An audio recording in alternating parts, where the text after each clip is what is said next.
তো এই জায়গাটাতে আমি আসার পর দেখলাম যে এই গাছ থেকে গাছের সবগুলো আম পেকে আছে, পেকে এখানে পড়তেছে। আর কেউ খাওয়ার লোক নাই। দেখেন একের পর এক আম পড়ে আছে, খাওয়ার কেউ নাই। পাখি খাচ্ছে, ফালাচ্ছে। আমি যদি একটা আম তুলি, এই দেখেন,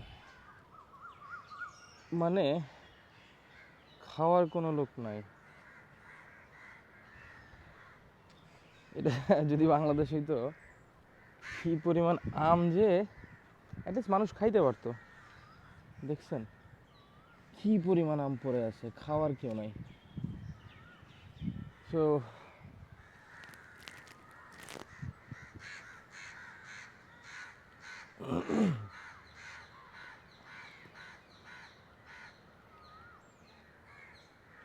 এই যে উপরে গাছটা, এই গাছের মধ্যে আমগুলো পেকে আছে। আমি সামনের দিকে যাই, দেখি আর কি আছে এখানে। এই হচ্ছে এই প্রাইভেট ভিলাগুলা।